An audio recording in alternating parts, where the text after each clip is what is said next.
पहले बात है अजय रोबोटिक सर्जन, मैं तो बोलता हूँ रोबोटिक सर्जरी में फायदा है, लेकिन क्या होता है ना, पेशेंट्स को क्या फायदा, किसके लिए करे रोबोटिक सर्जरी, ये तो किसी के मन में आएगा। जैसे वेदर इट इज नॉर्मल कोई बिजनेस को कोई प्रमोट करता है, ऐसे इंस्ट्रूमेंट्स कंपनी प्रमोट भी कर सकता है, और ये न्यू टेक्नोलॉजी को फायदा है नहीं है, पेशेंट्स की मरीज में आता है, रिलेटिव्स की मरीज में आता है, क्योंकि कॉस्ट बहुत ज्यादा इन्वॉल्व हो जाता है कभी कभी। तो मेरा मत में रोबोटिक सर्जरी किसके लिए करना है एक पेशेंट्स को, उसको क्या फायदा है, मेरे ओपिनियन में पहले फायदा यही है। जिंदगी में आप बताइए सबसे कीमती चीज आपका क्या है, पैसे, land, gold, mutual fund? I don't think so. एक ही चीज इंपॉर्टेंट है मेरे ओपिनियन में, आपकी हेल्थ। आपकी फिजिकल और मेंटल हेल्थ ठीक नहीं है, बाकी सब चीज कुछ भी फायदा नहीं है। और हेल्थ सबसे इंपॉर्टेंट है हम सबके लिए। सपोज कोई हमारा, मैं और मेरा कोई रिलेटिव सर्जरी के लिए जा रहे हैं, मेरे को एक ही चिंता रहता है, सेफ है ना,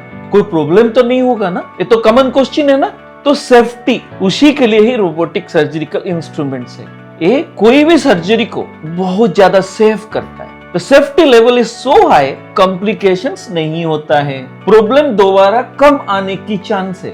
But definitely it is not done by a robot.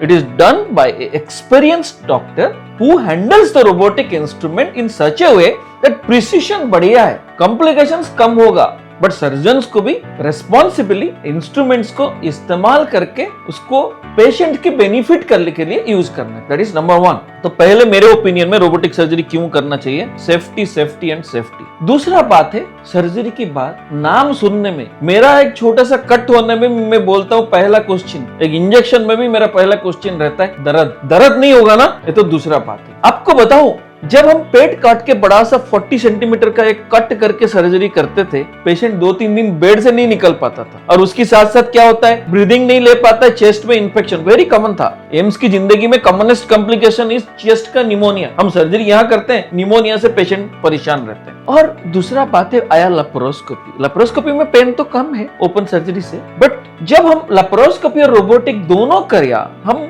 इतना कंक्लूजन में पहुंचा, रोबोटिक में ऑलमोस्ट पेन ही नहीं है। मैंने 2 मरीज को सर्जरी किया, दोनों की hernia surgery, hernia, umbilical hernia. Next day दोनों साथ साथ में बैठे थे, जो लेप्रोस्कोपी बोले हुआ था ऑपरेशन, वो बोल रहे मैंने क्या गलती किया, मेरे को इतना पेन है, आपको तो पेन ही नहीं है, आप घूम फिर रहे हो, घर जाने की बात कर रहे हो, और मैं तो यहीं पे पड़े हूँ। So that is the difference, safety, less pain. तीसरा एक सीरियस चीज है, जैसे कॉम्प्लेक्स सर्जरीज होता है, लाइक कहाँ की कैंसर एक कॉम्प्लेक्स सर्जरी है। Cancer is like epidemic in India. वो और एक बार बात करूंगा किसके लिए कैंसर इंडिया में ज्यादा हो रहा है। बट जब कैंसर आ जाता है, पेट का कैंसर का मैं बात करता हूँ, तो पेट का कैंसर जब होता है, तो फिर जो कैंसर की सर्जरी होता है उसमें प्रिसिशन बहुत चाहिए। लाइक जब कैंसर सर्जन कैंसर सर्जरी करता है, अजय लेमैन मेरा क्वेश्चन रहता है, दोबारा आएगा नहीं आएगा, that is the most important thing. Complications होगा नहीं होगा। हमारा टीचर एक बार बोलते थे, लाइक आप पूरा इसोफागस का कैंसर करके सर्जरी तो निकाल दोगे, एंड में वो खा नहीं पाएगा, बोल नहीं पाएगा, क्या फायदा है क्या ऐसे जिंदगी का। सर्जरी ऐसा होना चाहिए जिसमें पेशेंट्स की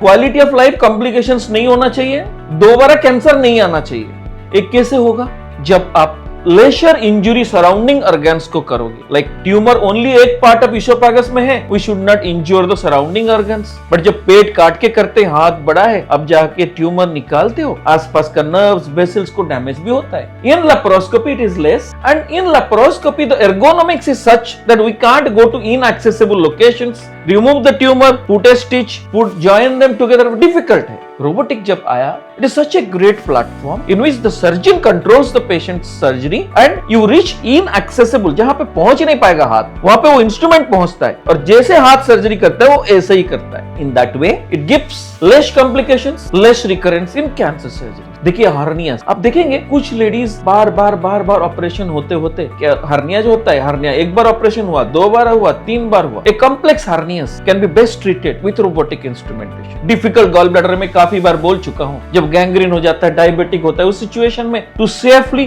कम out, removing the gall bladder, not injuring the bile duct, not causing any complications, best is robotic instruments. So ये सब चीज को देख के मेरे को लगता है कॉम्प्लिकेशंस लेस है, पेन बहुत कम है, एंड पेशेंट्स जल्दी घर चले जाते हैं, वो तो सेकेंडरी है। लाइक यू नो, जल्दी खाना, जल्दी घर जाना, वो नहीं भी हो चलेगा, बट ये एडिशनल बेनिफिट्स है रोबोटिक सर्जरी का। उस सिलसिले में मैं बोलता हूँ ओपन सर्जरी जब पॉसिबिलिटी अवॉइडेंस की है क्यों करना है, लेप्रोस्कोपी सर्जरी सिंपलर केसेस में ठीक है। लाइक देखिए गॉल ब्लैडर स्टोन्स हो, सिंपल अपेंडिक्स हो, laparoscopy is as good as robotic, I accept it. But for complex gallbladder stones, complex hernias and cancers in abdominal surgery, robotic has transformed the way we treat patients. Lesser complications, lesser pain and definitely lesser recurrence in cancer. Thank you so much.